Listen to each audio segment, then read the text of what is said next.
I'm going to share my screen here.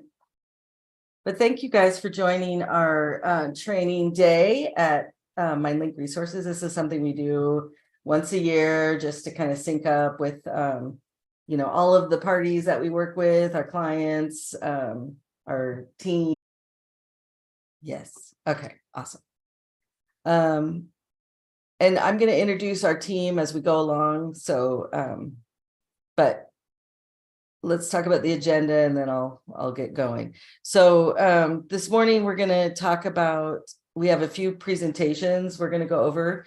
I totally get you're all busy. If you need to hop in and out, that's okay.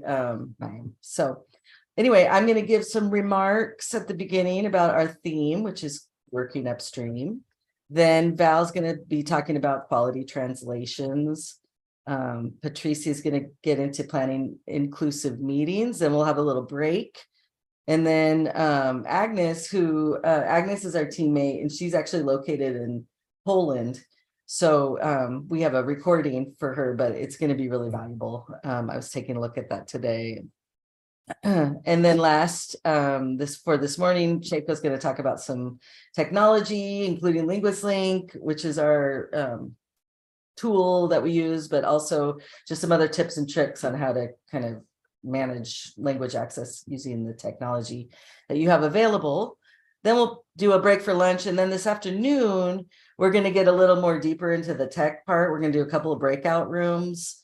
One, if you really want to get some tips on LinguistLink and get some additional training, if you have questions, things like that, this would be a great opportunity to hop into breakout room 2 with Chako. She's waving. Chako's our systems developer, and yeah, we're really lucky to have her. And then Val's gonna talk about some WordBee tips and tricks for those of you who might do some translation or just curious about our computer aided translation tool that we use behind the scenes. We're gonna talk through how that works. And then over here, I'm going to talk about BoostLingo, which is our on-demand interpreting tool. So if you're interested in either providing on-demand interpreting or receiving on-demand interpreting or making that available for your clients in your community, we'll talk about that. And then also some terminology management. So that's going to be okay. Cool. All right, I'm Stacy. I'm here at the MindLink headquarters, which is my home in just outside of Camas, Washington, outside of Vancouver, Washington, just across the bridge from Portland. And so yeah, we're 10 minutes from the Portland airport, 15, I guess, if you're not speeding. And I am the founder and owner and whatever of MindLink Resources. We founded the company back in 2011, and we've really shifted over the years. In the last 5 years, 6 years, we've really shifted into the language access space, which is what we're going to be training about today. And so my background is more in the tech field. I worked at Hewlett Packard, at Intel, and some other tech companies. And so I kind of bring that perspective into, the language access field. So that's kind of where I'm coming from. You can learn more about me on my website, which is the mindlinkresources.com. And today our theme is going to be working upstream. And here it is. I'm basing a lot of it. I don't know if you guys have heard of this book. Sorry, my thing blurs it out. But this has been this is a book called Upstream, written by Dan Heath. And this is kind of my framework for my remarks this morning and sort of our theme of the conference. Because anyway, I highly recommend this book. It gives you all the way more details than I'm going to get into today about how we can solve problems before they happen, right? And I think in the language access space, we've certainly come into those, scenarios. So I'm going to jump into my remarks, but first I'm going to find the window that I need, which is here. Awesome. Okay. So thank you guys for, we haven't done this in a virtual setting yet, so we're learning, but we appreciate you bearing with us. Okay, so let's talk about working upstream, and I want to start with kind of a morbid parable. Okay, not a true story, so it's a little bit morbid, but I just want to say that. So the parable is, you and a friend are having a picnic by the side of a river. Suddenly you hear a shout from the direction of the water. A child is drowning. Without thinking, you both dive in, grab the child, and swim to shore. Before you can recover, you hear another child cry for help. You and your friend jump back in the river to rescue her as well. Then another struggling child drifts into sight, and another and another. The two of you can barely keep up. Suddenly, you see your friend wading out of the water, seeming to have left you alone. Where are you going? You demand.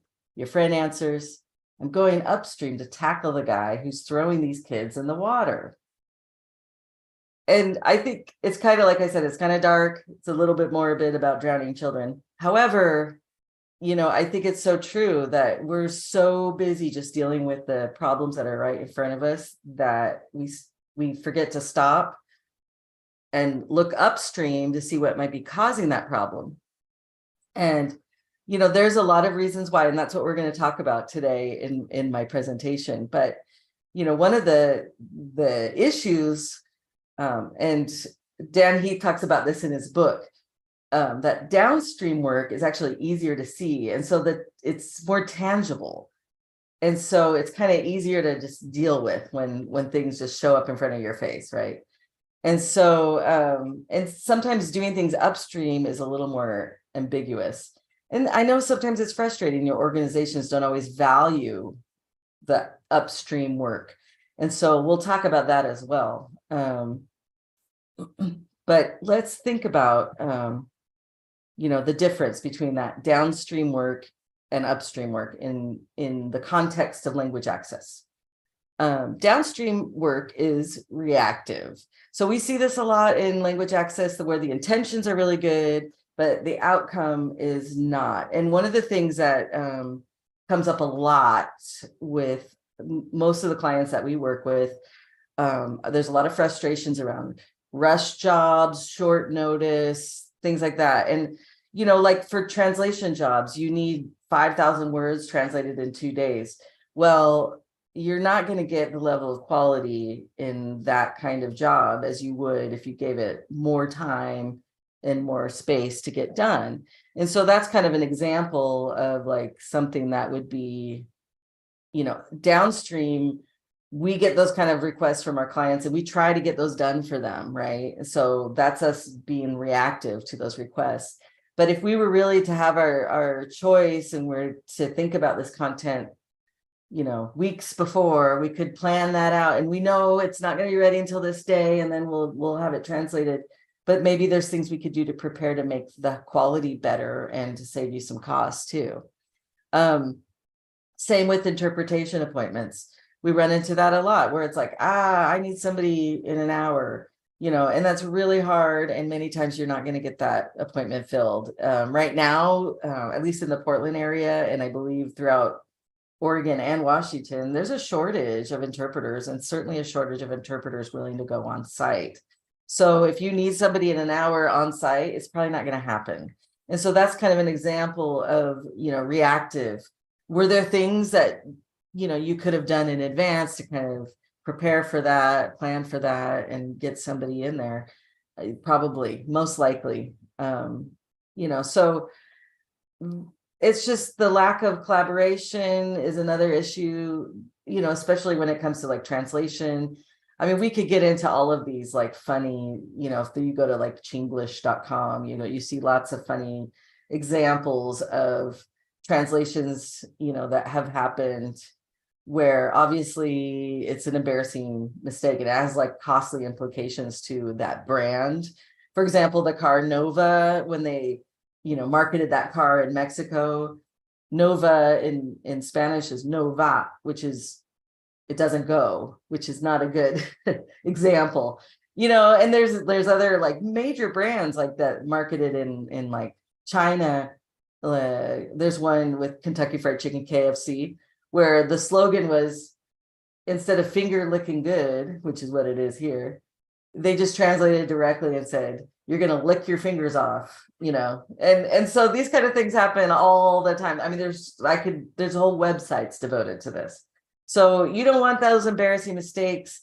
And, I think there's so many tools out there that sort of tempt us, like Google Translate and now like AI. I mean, these are getting better and better all the time. However, you still cannot guarantee that they're not going to, reflect your tone, say what you want to say, or say it in a way that might be either embarrassing or even offensive. So, you have to really consider, if I want to use humans, that's something I decide upstream, and then we figure out how we're gonna handle that. Upstream work involves systems thinking, right? And so these are intended to prevent problems before they happen. And I think, when you've been doing language access work for a while, you sort of, can kind of anticipate, and those of us, here at MindLink, we do this every day, all day. And so sometimes we're like, oh, I wish our clients would have asked us about X, Y, or Z, and because we could have helped them. And so upstream is really important. And so, to kind of think it through, come up with solutions beforehand. Like maybe you do need rush stuff, but maybe it's like, okay, maybe we can contact 3 or 4 people who we know are going to be available, one of them during that time, so you can quickly access that person. There's solutions for every scenario. We just have to kind of think of that. So, and there's definitely things we can do to like train our users, train requesters, train our teachers or educators that might be using our system, so that they understand our challenges, so that they can work with us on upstream thinking. So those are kind of the difference. And I think a lot of times we find ourselves in this reactive state way too much. So let's talk about some of these barriers that we run into with upstream thinking. Upstream thinking, one is, and he talks about this, Dan talks about this in his book. So I definitely recommend these chapters. But one is problem blindness, which is like the belief that negative outcomes are natural or inevitable or out of our control. And that, I think, happens a lot, where it's just like, well, it's like the weather. Oh, it's really, rainy today. There's nothing we could do. Okay, yeah, there is nothing you could do about the weather, but there are things we can do about language access issues, right? And providing language access for our communities. And so, some of that is just our beliefs, right? Another one is lack of ownership, which is kind of like, that's not my job. That's not mine to fix. And, that's a hard one because, with language access, I mean, let's face it, we have some obligations to provide meaningful access in the native language of our communities, even if it's not English. But there's still a lot of non-compliance with that, a lot. And depending where you live, even more than a lot, right? And so like, what can we do? Obviously, you're here today because you have some passion around this topic, which I really appreciate. But it's like, just think if the whole community came together and was like, we want to include these people, how are we going to do it? Think of the power of that, instead of just like, well, that's somebody else's job. I think that's the fallacy that we find ourselves in. A couple other things. One is tunneling, where we're so busy, and I am guilty of this. You're so busy just kind of dealing with the day-to-day stuff that you don't like stop and think strategically, right? And so I think that's a hard one to get out of. And I added this. Dan Heath did not have this in his book, but I added this because I think in language access, this is definitely a factor of why things don't get done. And some of that is our own biases. You know, and sometimes we have biases we don't even realize we have, those as implicit biases or unconscious biases, you know, and things. I mean, there's some blatant ones you hear, like, well, you're in America, you should learn English. Well, you know, I hate to say it, but that is still something we hear, right? And so that's a bias, and that stops us from like really thinking, how do we include people even if they don't speak English fluently? Or another one is like, well, you know, they're from Mexico and they speak English. Well, they may speak English, but they may not know, they may not feel comfortable going to a medical appointment and you know, understanding all of the complex phrases, or a legal appointment, or even like in an education environment. Like some of these IEP meetings are very complex. And so they may speak great English, but you know, not those terms. And so they need an interpreter there. And so never assume, you know, and also I think there's still a stigma from a lot of our community members for asking for what they need, right? And so it's important that we offer that to them. Because I think there's sort of like, well, if I ask for an interpreter, does that mean I'm, you know, not as smart or whatever? It's like, actually, you speak 2 languages, you're smart, but it's okay to ask for help. And that's why we're here. And so anyway, so bias is something to definitely keep in mind and keep in check. So what can we do to move our work upstream? Here's just a few ideas. There's many ideas. One is unite people in your community. And I really think we need to cast a wide net to get the kind of input that we need for our language access. There was this article, I'll make this available to you guys, about in the city of Seattle. It talks about kind of like in the pandemic, all the things that we learned about what people don't have access to. And, you know, one of the things, I'll just read this quote about a language access program and policy specialist in the city of Seattle. She said, we should think about how to connect people to resources. Many people don't have time to really sit down and search for some more information. Some of them don't even know what keywords to put in their search engine. So she suggests that we create supportive communities composed of immigrants with similar backgrounds. And those are the people that would establish a strong bond among them, enabling them to offer mutual support and exchange information with one another. What a great upstream idea, right? Instead of just like translating for them, like that's not helpful. Like, let's think bigger. How do we include them? And she also said that it's important for us to center the most marginalized communities. What does that mean, to center those communities? It means to get their input, talk to them, do a survey, you know, understand what their needs are, what they need. Compared with upper and lower classes, the interests of the middle class are more easily overlooked, according to this article. They emphasize the significance of adopting an intersectional approach with developing policies. For example, middle-income South Asians should also be given attention. And this is an example. You think, oh, of that bias. Like you think, oh, they don't need it. They speak English. You know, yeah, but do they speak, you know, are the English we use in the complex terminology we use in an educational setting? We don't know. Centering those people who are hit the hardest will be able to create policies and programs that work for all people. So like I said, I'll share this link in the chat here so that it's a really good article. I highly recommend it. I mean, it's kind of depressing, but it gives a great example of that upstream thinking in a language access context and how to unite people. Another thing is look at your workflows. How do you make assignments? How do you receive requests? How do you schedule requests? How do you work with your interpreters? How do you work with your translators? Are you doing a lot of repeatable tasks that could be done in a tool?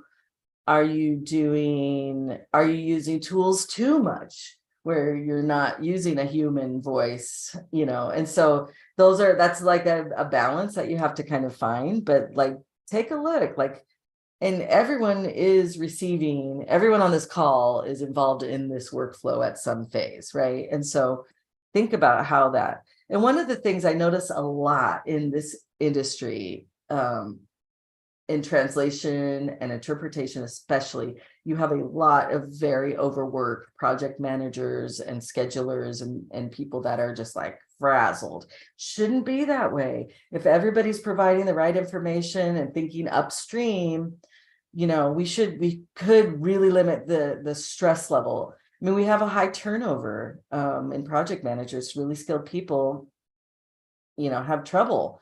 And that's because they get so overworked. So if you see that, that's a symptom, right? If you see your team like stressing out, that's a symptom that maybe you could think about a better way to do things.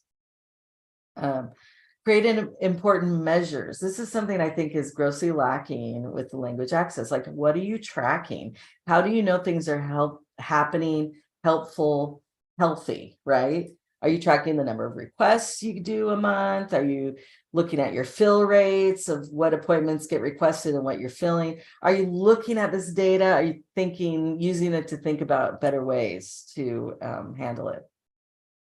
And with the measure thing, I think it's really important to say they need to be good and meaningful measures. And the way to understand the best way to measure goes back to that team, getting the input from the people who matter. That's going to help you define those measures. Another thing is ask for feedback, having a feedback loop. And I really like, something we've been talking about in some of our districts that we work with are not just providing feedback to the linguist providing the service or the company providing the service, but the feedback for the whole process where like the linguist could actually give feedback to the requester. Hey, next time, don't forget to include this information, or next time, please include it, an attachment, so that we can all work better, right? To make it a better system. And I really like that concept. And it's great to have like a scale, 1 to 5. How are we doing? So that, again, that gives you those data points that you can go back to and refer to later. So I don't want to take up the whole time, but I just want to talk briefly about building that community with MindLink, our team. Some of you may be less familiar with what we do as a whole, as our company. So we have a description here that it's our elevator pitch. But MindLink provides high quality translation interpretation services to help non-English speaking community members resolve problems, learn, connect, feel included, experience equity, and thrive. And I like that because that's what our goal is, because I know that's what your goal is, right? And so we want to work with you to make this goal happen. Our job scheduling portal, LinguistLink, helps schools, governments, medical clinics, nonprofits find, manage linguists, handle job logistics. So, we have a system and we've tried to think upstream, but we need you. We need your help because ultimately we're partners working for the same goal, right? So in conclusion, I love this quote. I'm going to hang it on my wall. But this is said by Nelson Mandela. If you talk to a man in a language he understands, that goes to his head. If you talk to him in his language, that goes to his heart. And I think a lot of you here who may not, who may have learned English can really relate to this, right? Really appreciate hearing those messages in your native language, especially when it really matters most. So, so that concludes about upstream. All right. Well, I got it in your minds. So now we're going to talk about some specifics about doing things upstream that'll help your process. So I've got Val here, who, let me introduce Val. Val works from our Juneau, Alaska campus. And she's been part of our team for 2 years. I kind of lost time in the pandemic, right? But 3 years maybe. anyway, Val's been part of our team. She started out as an doing interpretations, and she approached me and said, hey, I can do other things too. And boy, did we take advantage of that, right? So Val's been doing scheduling all of translation projects for us. And she is such a valuable team member. She like makes things happen. And now we couldn't function without her. So Val's here. She says she has a technical issue. It took up a lot of your time, but I think it was worth it. So do you want to get into your presentation now? Okay, I'm going to start sharing the screen.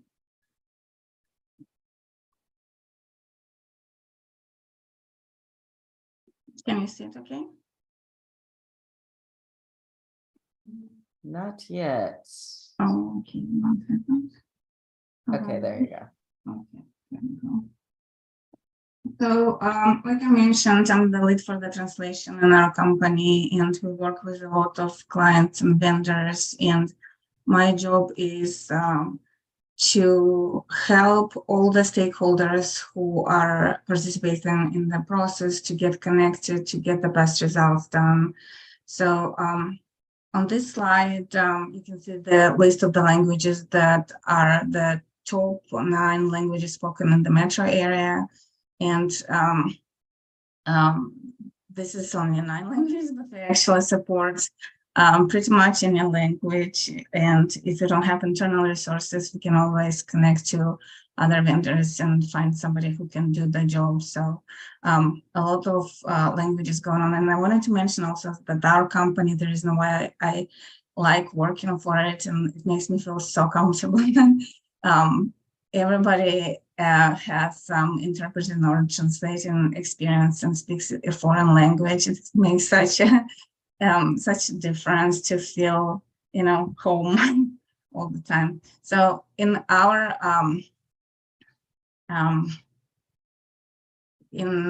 company, we use a very comprehensive process to ensure the quality of our translations. So the main stakeholders in the process are the requester, and then we have schedulers like myself who evaluate the need for the translation and connects to the right vendors. And so we have translators, reviewers. Sometimes we use desktop publishers and also quality assurance teams. So when I get a translation request, it's actually not a very easy A to B line where I know how the translation will go. Sometimes, we get very simple requests, but a lot of times actually I have to think very carefully about how to set up a project to make sure that all the deadlines are met, the quality is assured, and so on. So I have a list here, checklist for the client that you can use before you send a translation for us. So it's very important to think about the deadlines and volume of the work, because if you need it, say like Stacy was saying, if you need a translation of a big volume to be done in 3 days, you have to be very realistic about this request, because translators usually can do up to about 3,000 words a day. So just thinking about realistic deadlines, then the client can think about the estimate and the quote approval. Where do you, how do you do that? Who do you contact? How much time does it require to get an approval from your internal maybe manager to do the translation? Then you have to think about the language specifications. For example, if you submit a request for Chinese language, is it simplified? Is it traditional? Same applies to interpreting, is it some kind of dialect you want to use, or so on. So you have to think about these little details ahead of time. Then it's always nice to use style guides and terminology and provide specific instructions for terms that remain in English. For example, a lot of times we don't translate geographical names or logos. So it's always useful to provide this information up front.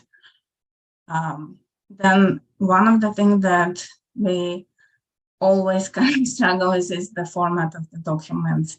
So if it's a Word document, it's very easy to set it up. But if we get InDesign files, you have to be sure that you have all the correct information that we will need to help you produce the translation. So we need the document packages, fonts, and links. Recently, what we started doing with a lot of clients is we use different platforms to provide the translations, like Canva, for example. So you have to think ahead of time about giving us access to this platform so that we can go in there and directly input the translation when it's done.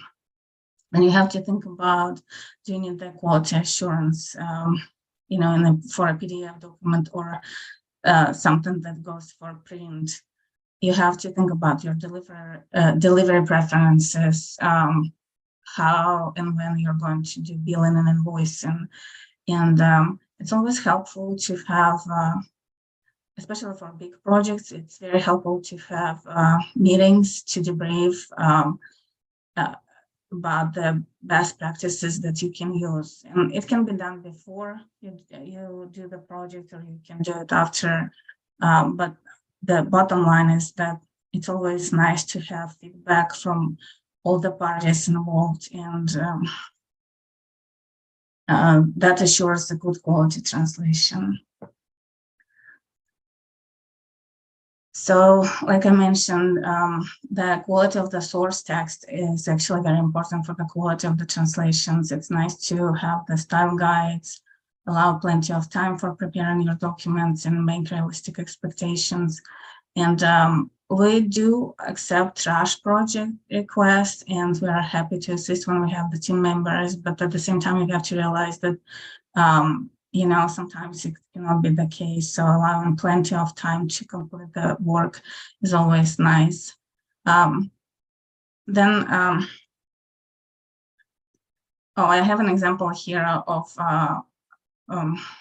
something that actually relates to the document size. You have to sometimes think about what language you're going to translate it into. For example, Russian and Spanish translations, they expand by about 15 to 30%.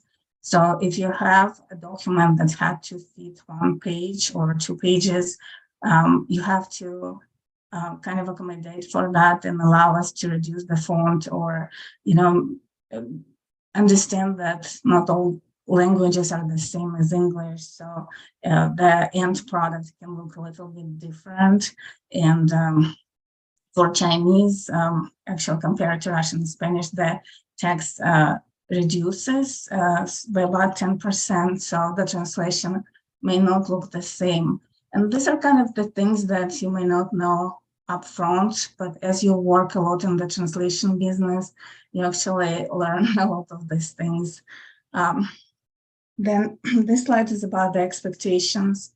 So I mentioned this before, that usually individual linguists can do about 2,000 to 3,000 words per day. And they probably can do more, but if you want to have a quality translation, it's better to keep in mind that this is the average rate for the translation. And also this slide is talking about how do you have to incorporate the cultural differences, understand that some content cannot be directly translated from English, and we have to use transcreation. And sometimes when we submit the translations back to the client, they run back translations or Google Translate, and they say, hey, this doesn't look like the English source. But you have to realize that this may be due to the fact that in different languages we express the same ideas in a different way. So it may not be possible to have an exact equivalent of English phrase in another language. And Also, I wanted to mention that at Linguist, we use the best teams, and we have a lot of US-based translators, and also for rare languages, sometimes we have to reach out to people who live in the communities where these rare languages are spoken, and they're very helpful for us in the process. So when I get a translation request, I actually have to think about the same kind of things.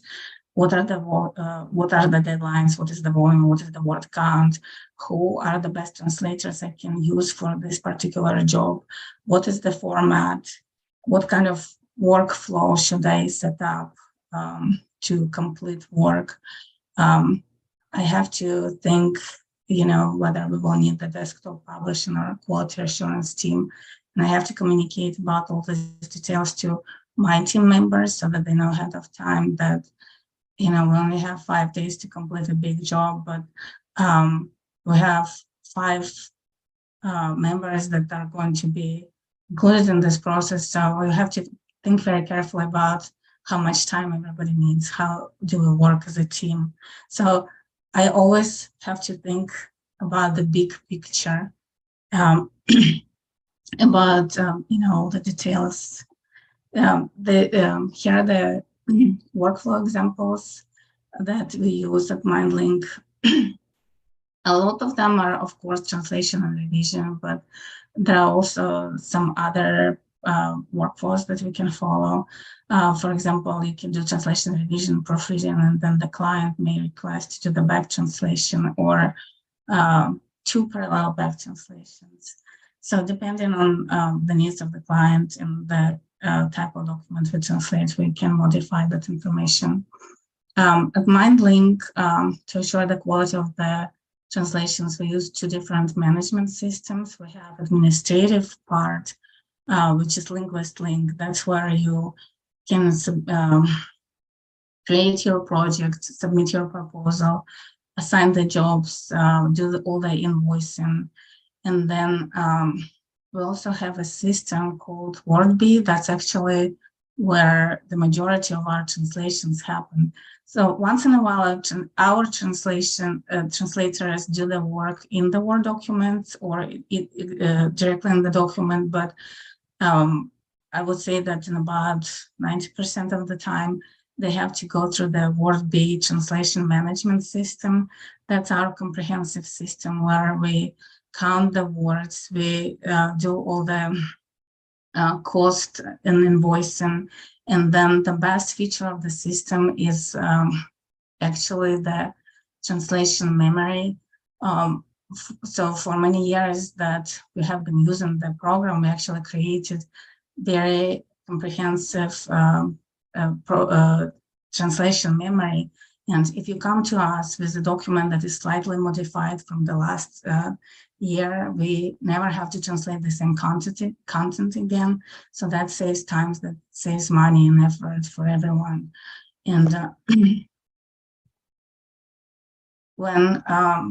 so also it's very convenient because when you have a project that say you have to translate one document into 19 different languages that just happened to us in May. We had to translate a big flyer for the Portland Parks and Recreations, and we don't send this one document to by email or anything like that. We use our comprehensive WordBee system where we set up the project and then we assign the jobs, and the same document goes out to 19 linguists, and then we collect the work back, and then we format it and go from there.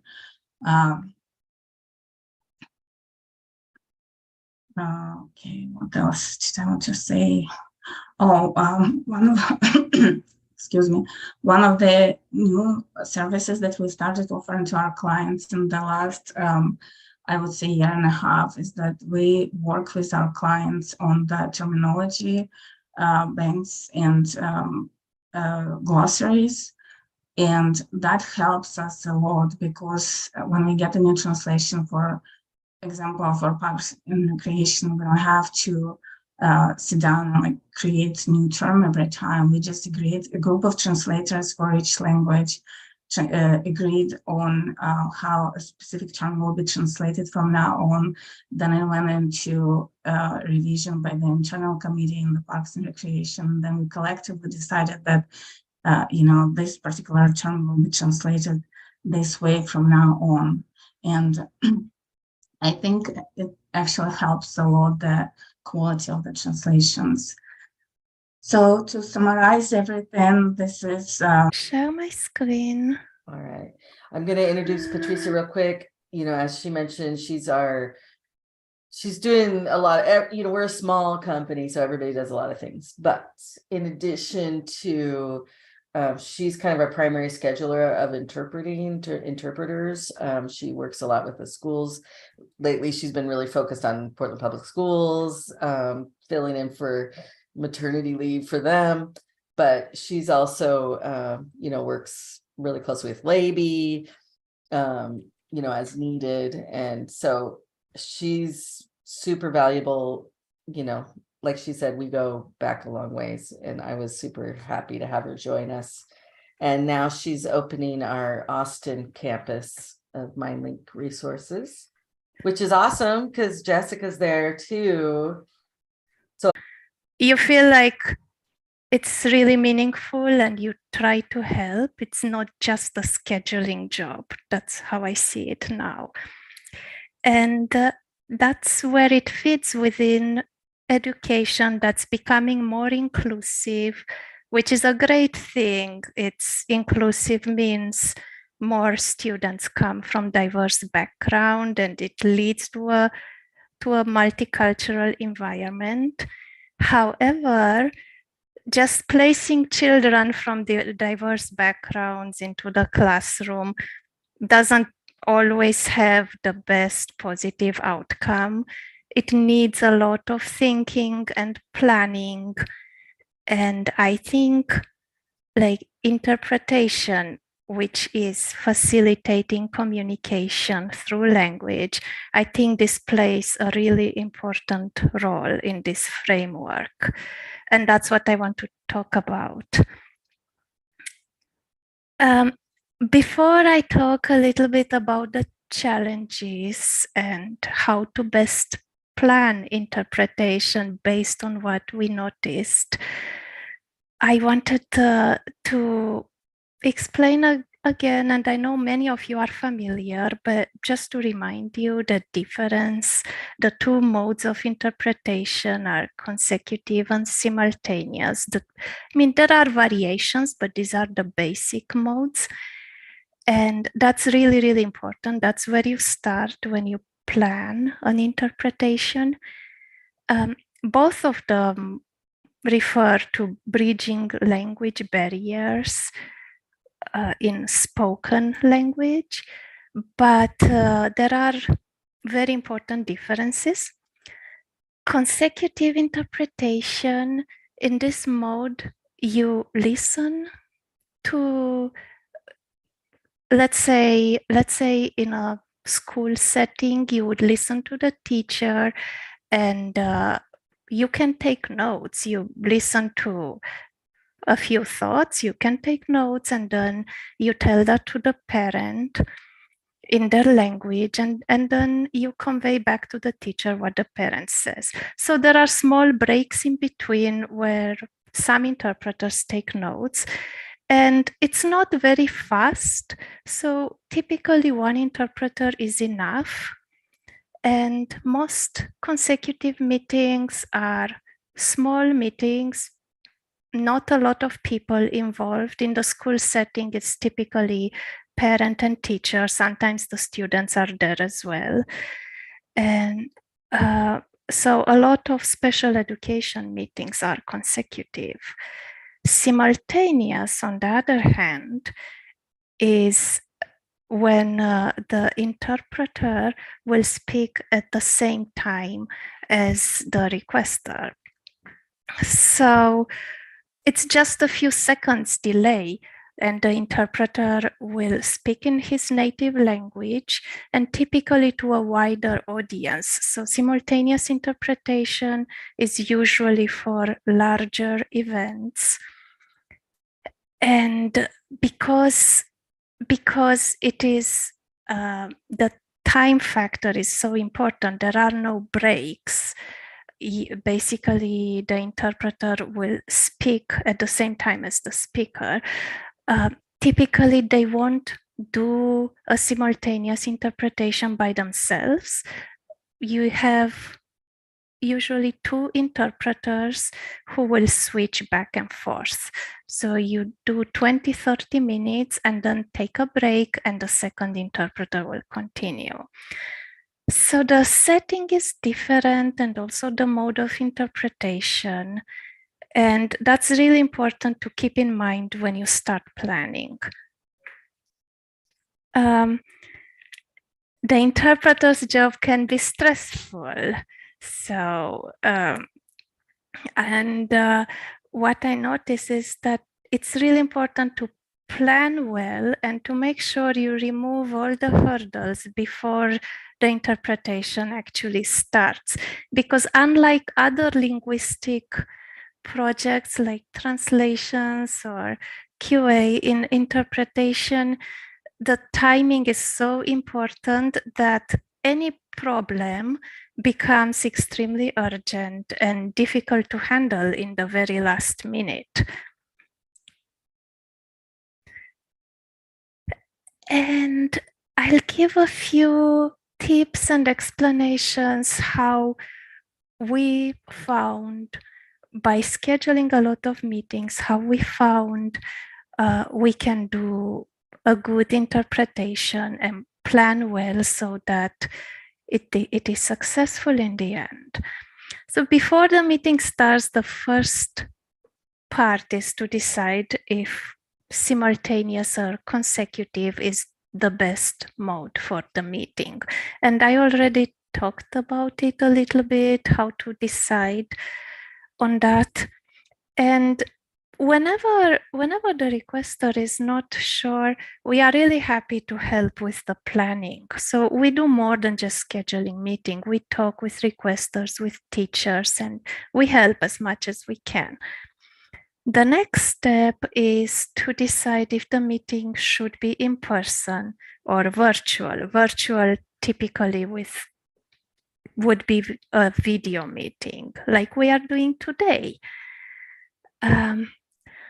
So in person or virtual, I know that a lot of teachers want in-person interpretation because it's so nice to see everyone and to have everyone in the same place. If you schedule an in-person meeting, you always add the school address, but I recommend in the project description so that it's the first thing the interpreter sees, to give more tips. Like, not just the school, they come to a large school and they don't know where to go. They always add the room number. Where exactly is the interpreter expected? Or do they just go to the main office at the entrance? Add the phone number, like a contact from the school that the interpreter can call if they have a small delay or a quick questions or don't find the room immediately. Whom can they call? I mean, of course, they have our contact and we help, but we would contact you and ask, while if they contact the school directly, it goes faster. So, and any other tips if the parking is an issue or anything else that the interpreter can know so that there are no problems to reach the place. And if the meeting is virtual, you need to include the meeting link, and it's a good idea to actually click on the link and make sure it works, because sometimes you create a link and when you copy and paste, sometimes if a letter gets cut off or any other problem with the link, then the interpreter will try to log in and immediately panic. The link is not working. Am I in the wrong meeting? What happened? And so that's one thing. Check the link and share it with the interpreter. Invite the interpreter to the meeting. We always, for virtual meetings, we always give an email address, either the interpreter or the interpreter team. So if you share the meeting, then you know they accepted and everything should go well. I think this is what you can do. And another tip, in person and virtual, even if in person is preferred, it's always good to keep in mind, would it be possible to do the meeting virtually? Would that even work? Because let's say you request a meeting a week in advance and then nothing happens and the meeting is tomorrow. At that point, you wonder, will I find an interpreter? And it's really good to be flexible and think, if the meeting could be done over video, let's try to switch, because video interpretation opens the door to a much wider team. We can send it to a lot more interpreters, and the chance to confirm an interpreter for the meeting increases a lot. So it's always good to keep both in mind and think if you could be flexible or not. And the last thing that you can always add to a meeting is share some background information, any materials interpreters could read, is there specific terminology, any meeting notice, anything. And that's especially helpful for simultaneous interpretation. Here's some more tips. Flexibility, I already talked about it. Recurrent or follow-up meetings. Sometimes you had a really good meeting, the family connected well with the interpreters. If you have a recurrent meeting or follow-up, add in the description, we prefer this interpreter. And I mean, we cannot guarantee that the same interpreter will come, but what we do in such situation is that we first propose to the interpreter that you mention, and only if they are not available, we open it to the whole team. For simultaneous meetings, consider sometimes there is more planning involved, sometimes you need specific equipment, so keep everything in mind and request it in advance so we have time to plan for it. In terms of project management, keep everyone in the loop about project changes. Use the feature, it's a good feature for open communication and message to all so that everyone gets updated, including the interpreters, and keep the schedulers in the loop. Like, we can edit the project, we can make any change to the project. We will always reach out to the interpreters and let them know project changes. So we are there to help.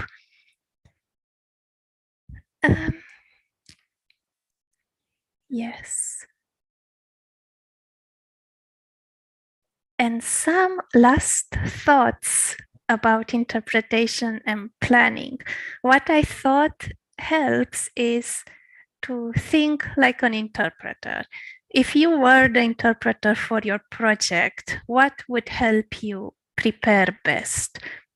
Any background materials, what tips? What I was thinking is, we have a standard process and we help you with submitting and creating projects. Once you do it a few times, it's easy, it becomes routine. But even within that routine, there are always specific things to each meeting that we wouldn't know.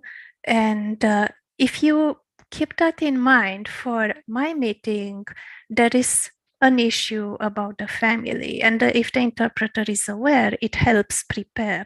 So always keep in mind what would help the interpreter and add it. Or if you can't edit a meeting and add, let the scheduler know. We will add it and we will connect with the interpreter and explain anything for the background. And I think this is really important for interpretation because it's really fast. With interpretation, you can't really extend a deadline like we do for other linguistic projects. So it's really important to have everything planned well before the meeting starts. I mean, sometimes it happens that the meeting is starting and the interpreters are texting me to ask something last minute, and that makes it stressful, and they are not able to concentrate if they are texting, and that may still happen. We just try to prevent issues and remove hurdles. It can still happen, but what we can do is to think and plan each meeting carefully to make sure our interpretations are successful and the families feel well supported. And yeah, I still made it on time. My presentation was a little shorter, but we are back on track with timing. Good job. And thank you. That was really some good tips. Like I said in the chat, I'll send you guys all these slides because these are going to be things, you know, you might want to share around or kind of, you know, pass along to other people in your organization that might need to request interpreters. So I think we all right. So without any further ado, let's learn about inclusive and accessible media. And media specialist at Mindlink. Oh, let me rewind it. There we go. Hello, my name is Agnes Can everybody Kunkel. hear? I am a project scheduler and media specialist at Mindlink Resources, and I will be your host during this short webinar about inclusive and accessible media. So let's dive right into it.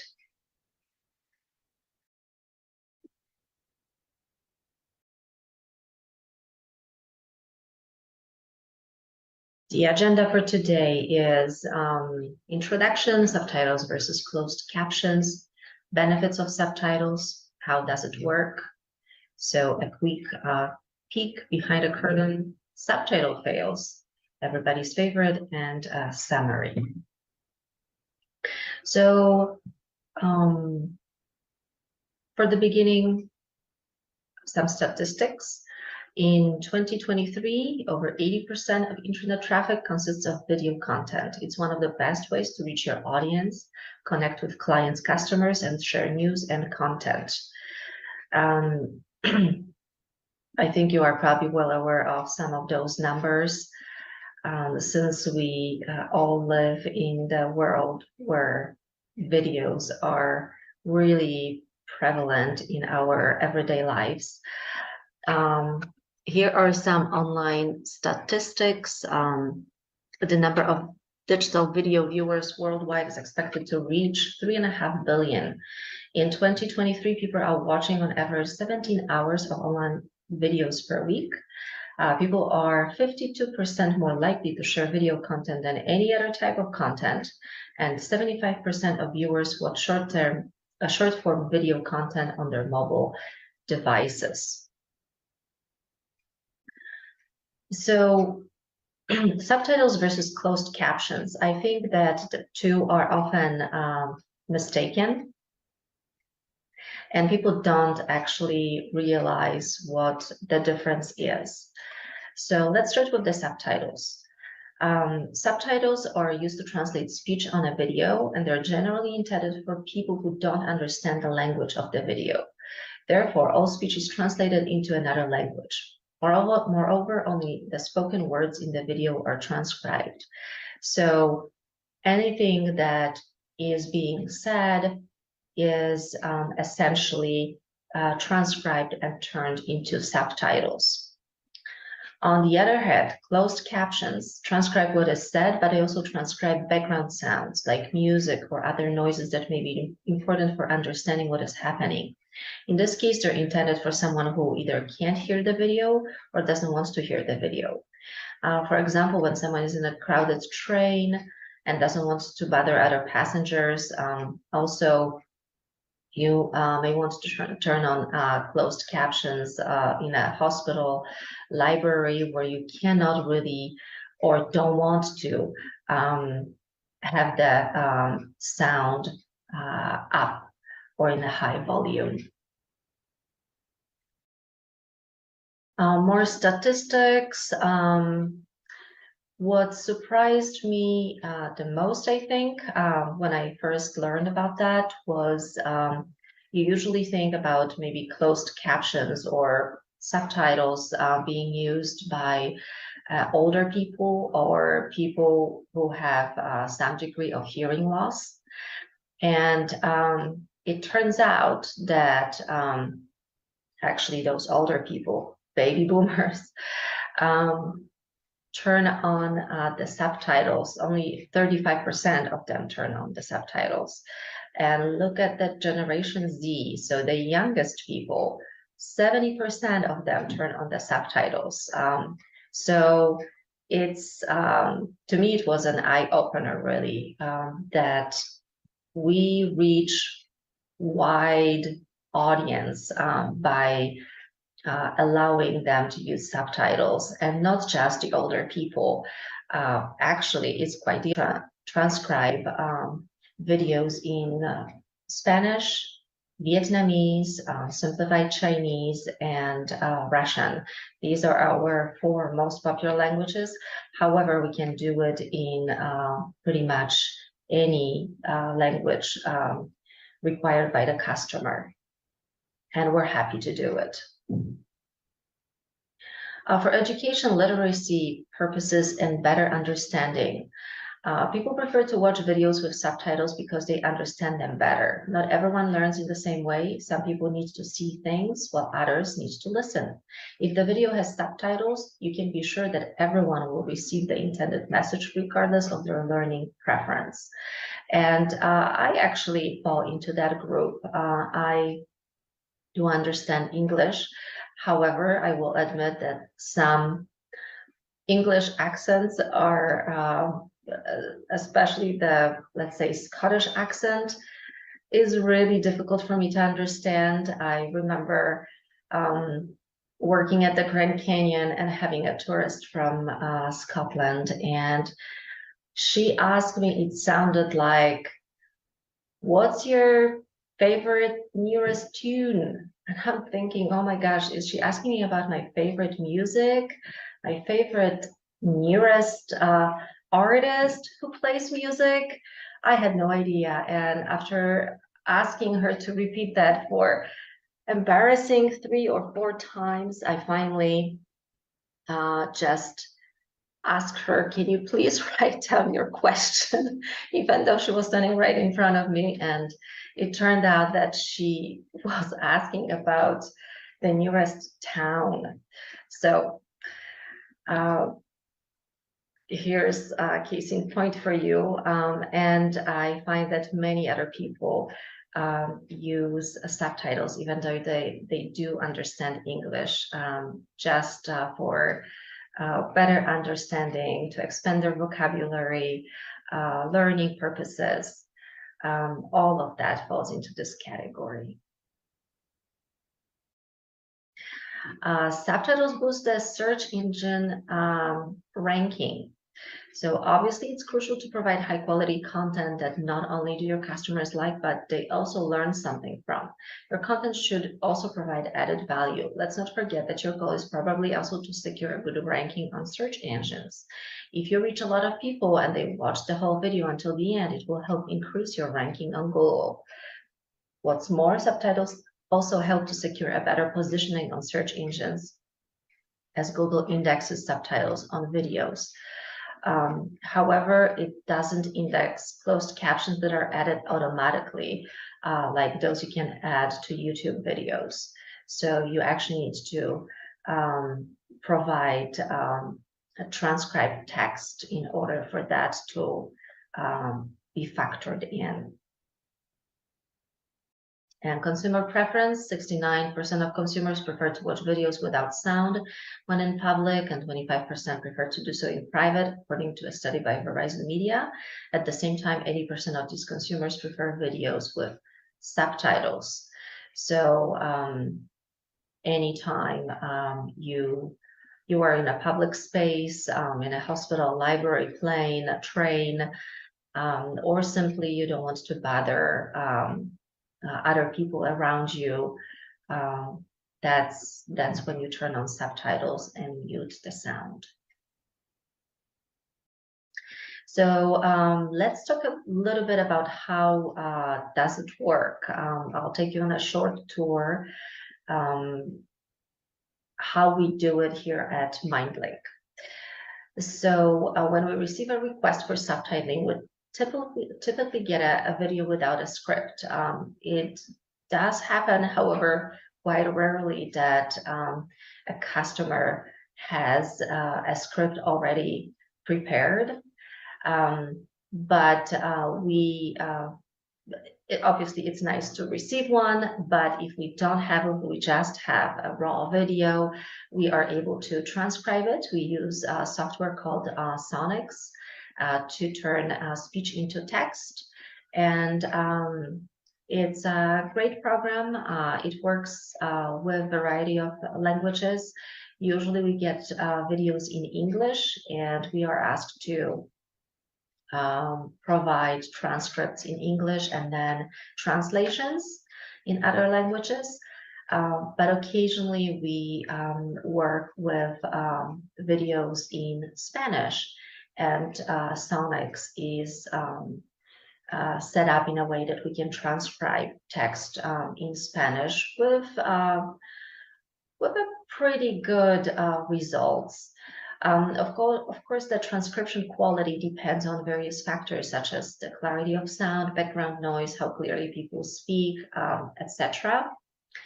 And we always do the transcription cleanup to make sure that script is free of errors and inaccuracies. So it's however good you think the quality of the sound is, the software doesn't pick up 100% on certain details. So this is when we come in, the human factor, and we make sure that this transcription is really error-free and true to what is being said in a video.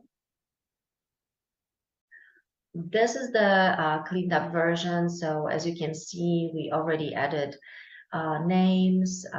There are time segments, so it's not just lumped into one 5-minute long chunk, but it's broken into segments depending on who speaks.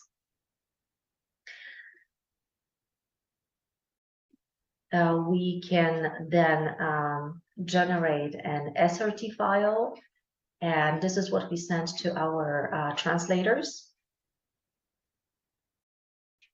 When we receive translated files in SRT format, we use Subtitle Edit, that's another program, to fix timing issues, breaks, etc.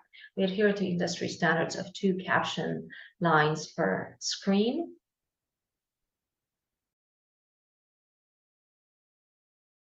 And after that, we send the video with the subtitles for QA. So as you can see, there are several steps involved in creating subtitles. And each step is really important. I wouldn't skip any one of them. We want to make sure that our clients receive a really high quality product that's free of errors. As you can see, as you will see in a moment, the errors do happen and they can make a big difference. After implementing our reviewers' edits, we give it one final look. We want to make sure the subtitles are in a perfect shape, and we send it to our client. This is a side-by-side look at the finalized SRT files in English and Russian. So you have English on the left and Russian on the right. And this is what you would plug in to your video to create subtitles. Now, let's take a look at some mistakes. Of course, they do happen, but we do our best to avoid them. And as you can see, this is the screenshot from the movie Avengers. Let's see what we have. Tell me what you need. My next goal. I need a bait and eyeliner. Probably not exactly what was being said in the movie, but if they can save the world with that, all power to them. How do you spell Benedict Cumberbatch? Well, there's a creative spelling for you of his last name, Benedict Cumberbatch. That was obviously done during the live breakfast TV show, I believe, and that's what the software picked up on and turned his last name into Cumberbatch. Then another screenshot from Friends, machine gun fire like laughter. I think her name was Janice, and I heard her laugh, I think once or twice, but I still remember that laughter. And I think it's pretty accurate, actually, machine gun fire like laughter, the description. Maybe not necessarily necessary in this context, but quite accurate. And here's a little bit about punctuation. So we pay attention to it too, obviously. Comma can make a big difference between let's eat grandma and let's eat grandma. So there you go. In summary, at Mindling Resources, we believe the subtitles are only going to become more popular. We have seen a steady increase in subtitling demand over the last several years. And this is really true. We probably 7-8 years ago, we haven't really had any request for video subtitling. And over the last 2 to 3 years, it really picked up. And we have various clients asking us to provide that service. We are staying up to date with the latest trends and practices. We take part in different online webinars ourselves and training sessions with industry professionals. In our portfolio, we have subtitle videos for clients such as Portland Water Bureau, Portland Parks, Metro, Idaho Commission on the Arts, and many more. Whether you want to share news about your organization, market your services, or connect with your audience, we're here to help you achieve it. If you have any questions at all, feel free to reach to us. There's my email address. Feel free to visit our website. Again, my name is Agnes Konkel, and I thank you for taking the time to listen to me rambling on the subtitles. And I hope to hear back and receive some feedback from you. Thank you.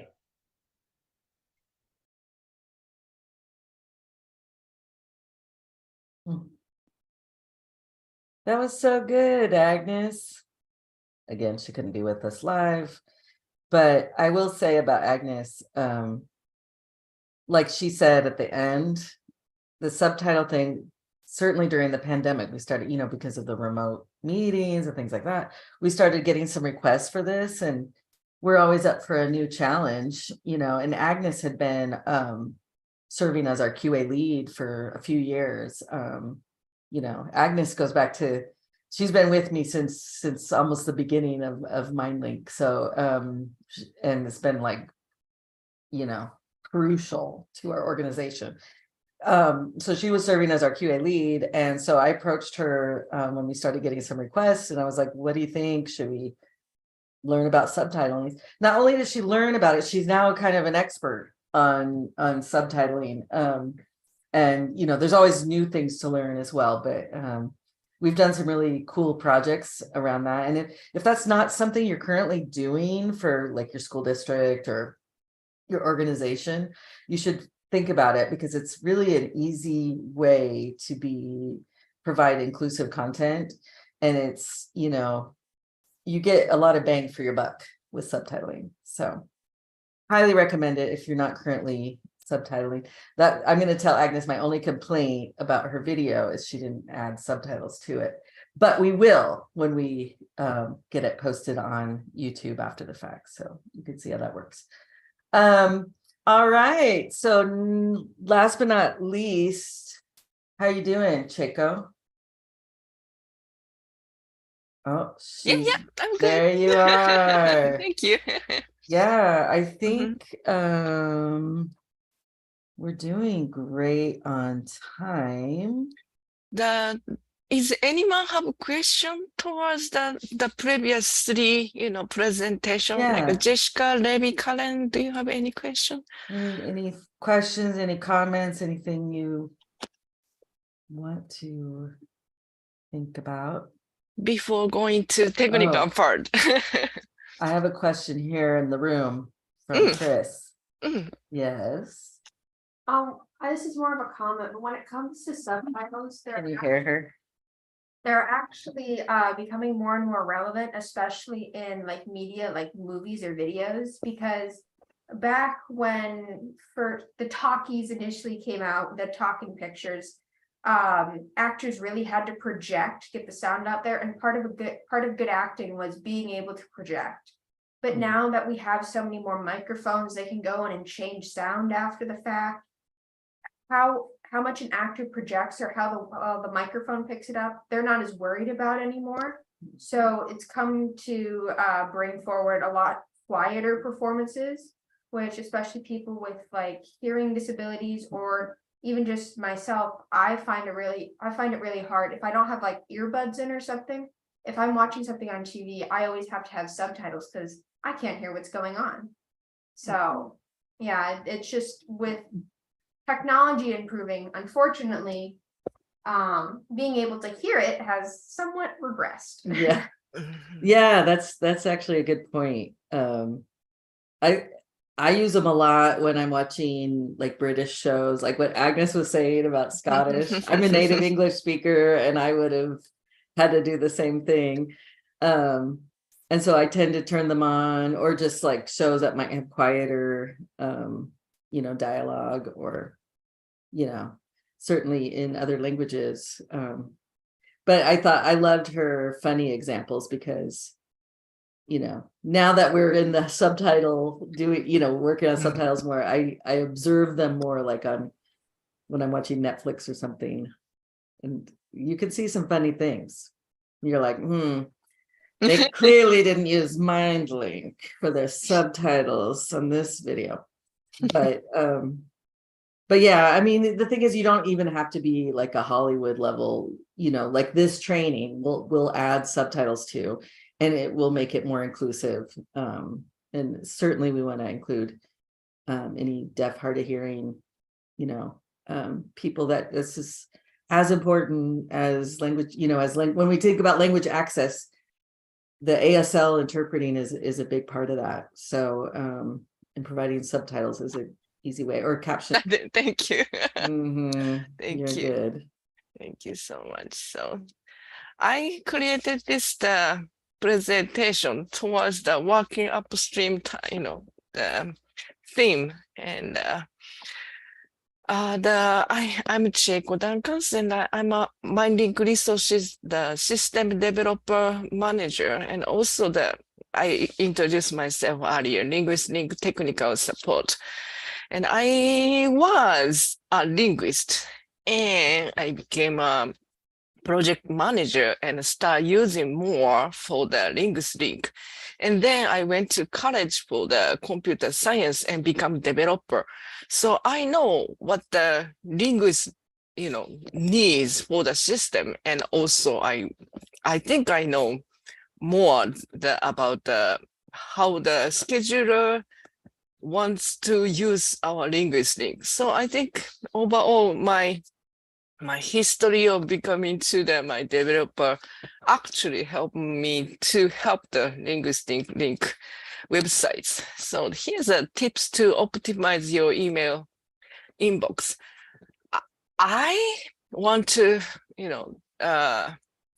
introduce more about LinguistLink. However, I think the more email solutions could be useful to all the user, including the linguist and scheduler, and limited user requested. So I created this site. Okay.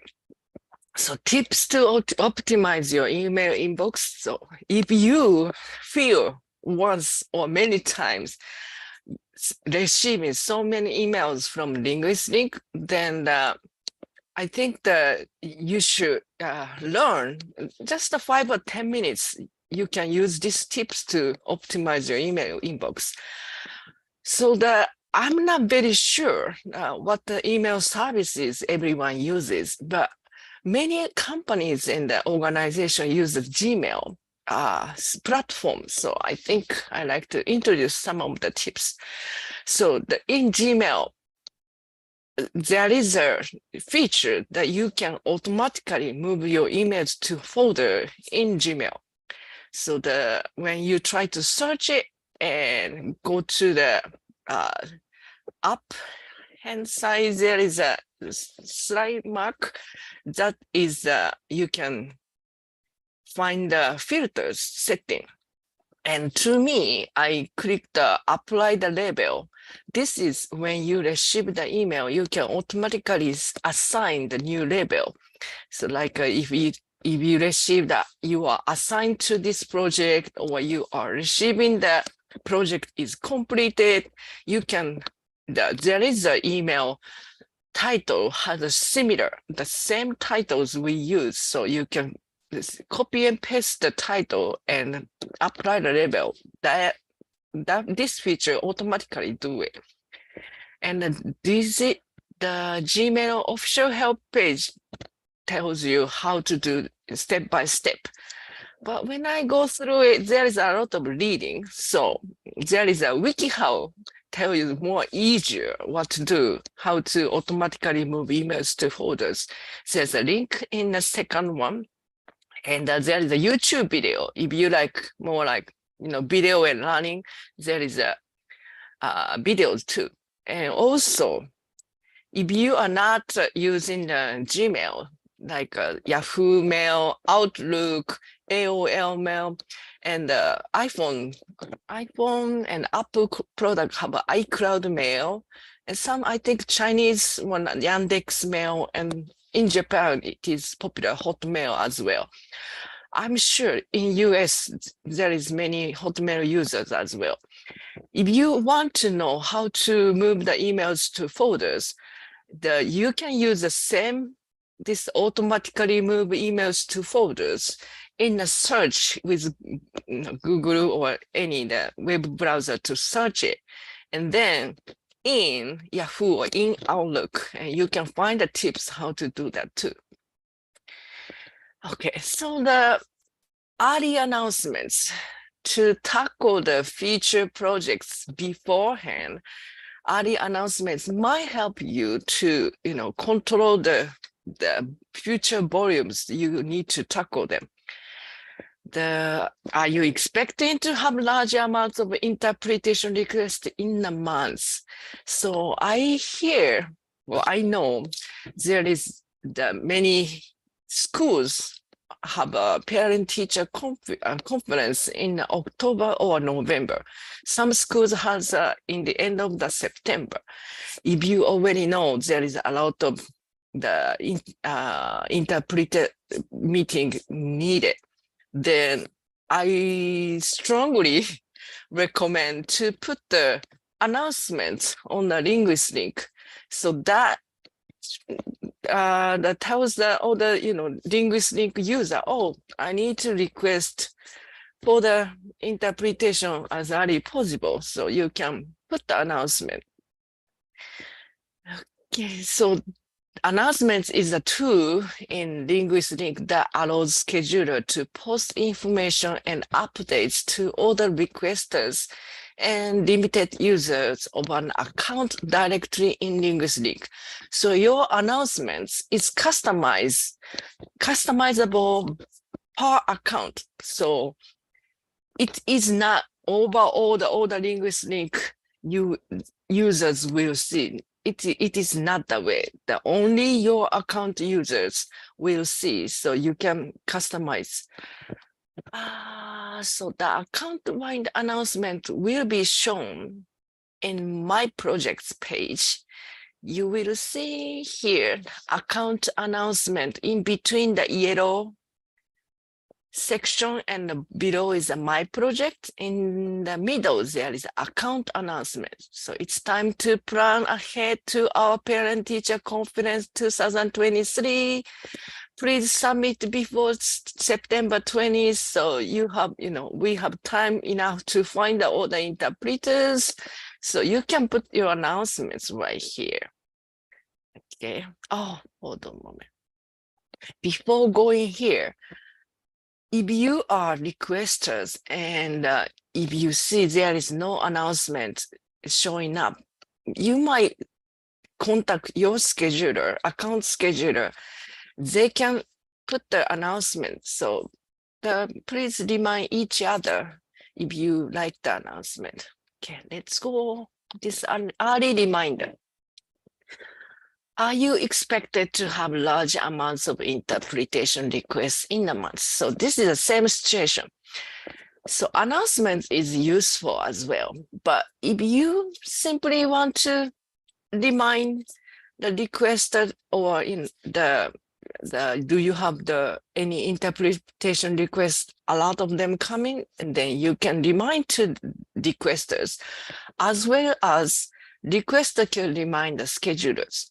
Scheduler can also send a message to selected requesters and limited users, which sends email notification as well to them when a new message is posted to the linguist link.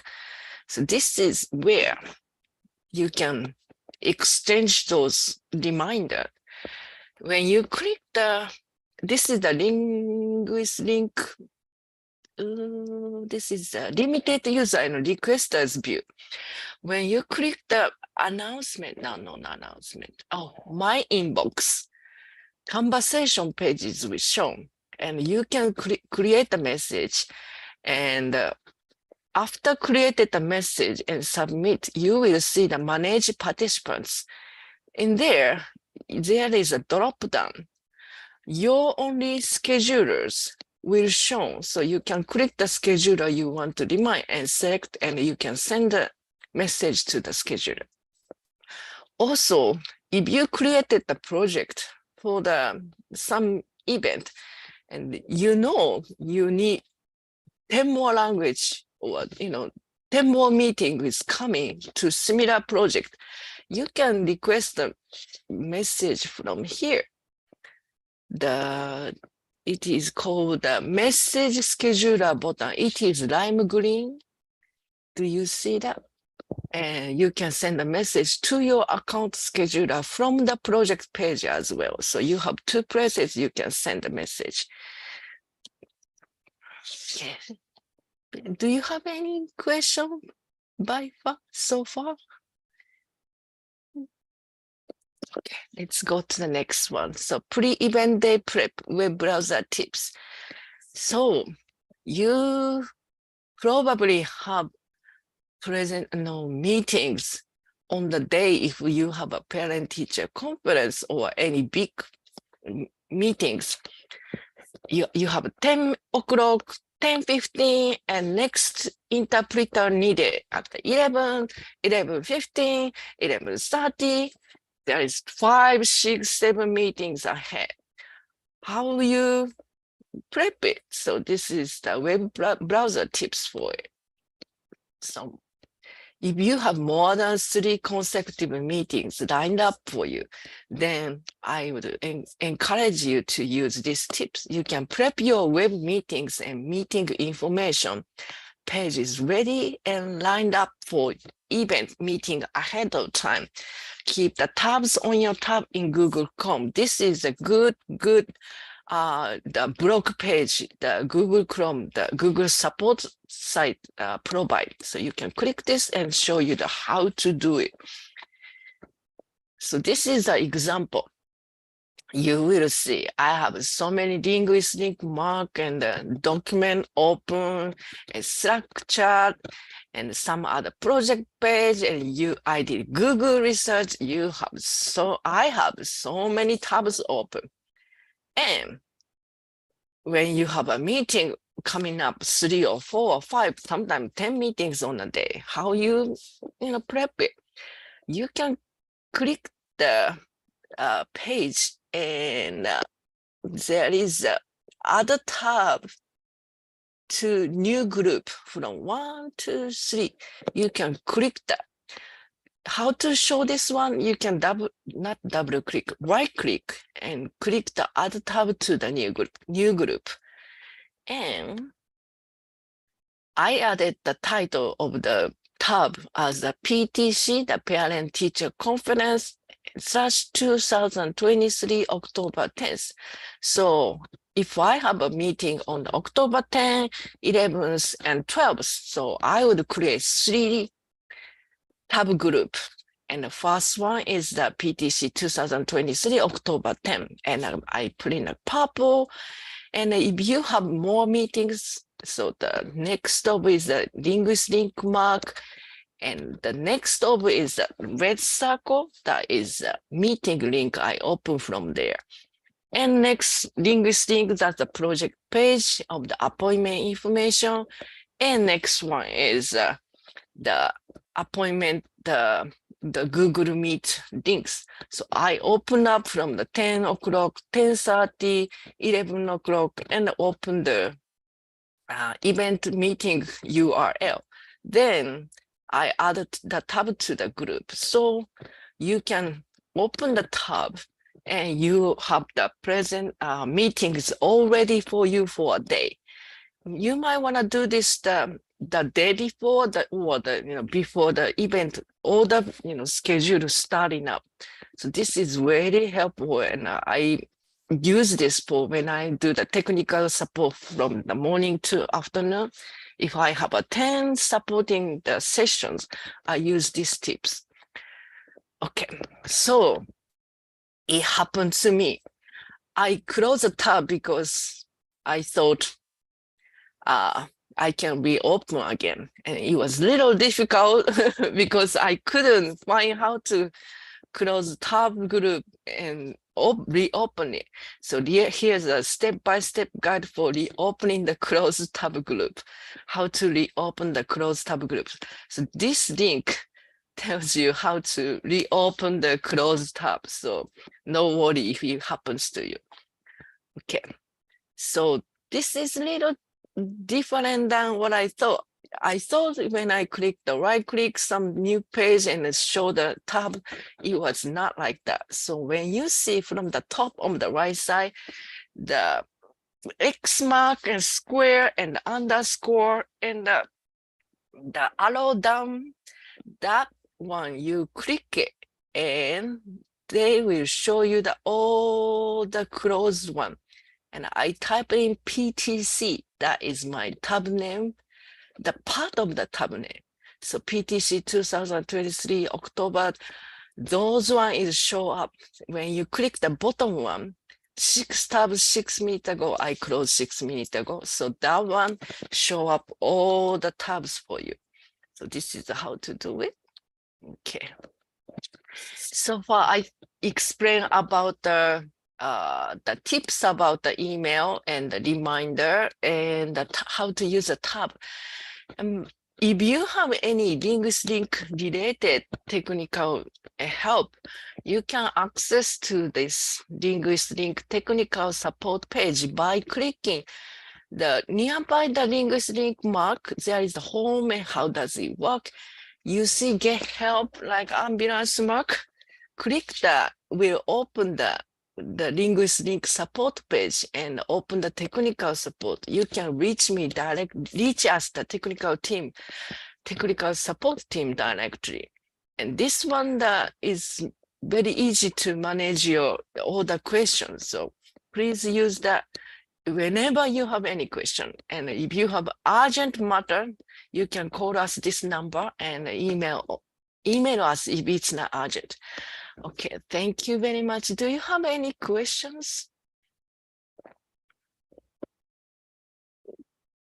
Then I think my session is done. Thank you very much for listening. Stacia, I get back to you. I did not know that about that little arrow of getting your closed things back. Oh, good to So know. thank you. And actually, that's a really good idea to use Uh-huh. groups in that way. Yeah, So I use it and it's helpful. So I wanted to share. Mhm. no, that's awesome. Thank Mhm. you so Thank much you. for that. Mhm. That was really great. And Karen too. I shouldn't leave you out because I know you will need to know as well. Cool. Well, you guys, this has been a fantastic morning. And you know, we really appreciate those of you here live, also those watching the recording. You know, we love your participation. We love that you're here. We love that you care. So yeah, we'll call it good. But and then we could come back together, maybe do a little brainstorming if there's time. So thank you all. This has been fantastic. Yeah. And Thank I'll go ahead and I'll keep the meeting up so you don't have to close out. Just pause everything. And we'll see you at 1:00. Yep. All right. Thanks, Thank you. guys.